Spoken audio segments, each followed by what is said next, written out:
খেয়ে যাও গোটা, দরকার নেই কাটা। তেজ কমিয়ে লাভ নেই, দাও নানান বাটা। মরশুম ভোর খাও, নানান পদ বানাও। আমরা অনেকেই এই যে মরশুম ভোর বৈশাখ থেকে আশ্বিন পর্যন্ত নানাভাবে খাই না বলেই হয়তো একঘেয়েমি লেগে যায়। তাই আজকে আমাদের পক্ষ থেকে একটাই অনুরোধ, নানা পদে বানিয়ে মরশুম ভোর খান। কারণ এর উপকারিতা আমি আগেই বলেছি, গুরুত্ব এবং উপকারিতা। আজকে শুধু বলে যাচ্ছি যে কতভাবে এটাকে বানানো যাবে।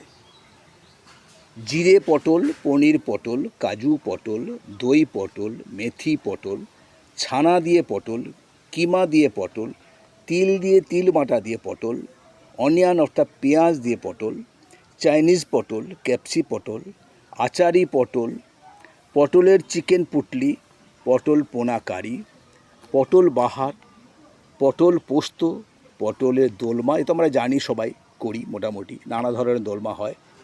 পটলের ভাজি, ভাজা তো আমরা খাই, কিন্তু ভাজিটা আমরা খাই না, খুব কম খাই। পটলের মশলা ভাজি, পটলের পাতুড়ি, পটলের মশলা, পটলের দম, পটলের কাসুন্দি, পটলের হালকা খাবার কুমড়ো দিয়ে দম, হালকা খাবার পটল ভর্তা, পটল চিংড়ি, পটলের দই সর্ষে, পটলের দই পোস্ত, পটলের মোগলাই কারি, পটলের কোপ্তা কারি, সর্বোপরি যেটা বলি সেটা হচ্ছে পটলের বিরিয়ানি। এই ধরনের বহু পদ আছে, 40 থেকে 50টা পদ আছে। আমি গোটা 20, 22 কি 25 বললাম। এগুলোই যদি আপাতত আমরা রোটেশনালি খাই, কখনও পটল একঘেয়েমি লাগবে না।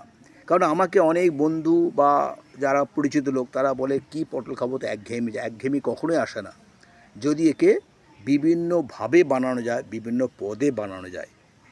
আজকে আমরা এইখানে শেষ করছি, আবার এটা নিয়ে কথা হবে। আমাদের এই চ্যানেলটাকে সাবস্ক্রাইব করে আমাদের সঙ্গে থাকুন, প্রতিটা পদে থাকুন, প্রতিটা পর্বে থাকুন, দেখতে থাকুন এবং শুনতে থাকুন।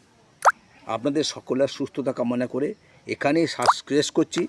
অনুরোধ করছি এগুলোকে বিভিন্নভাবে বানিয়ে সারা মরশুম ভোর খান, কারণ এর উপকারিতা এবং গুরুত্ব আমি আগেই বলেছি।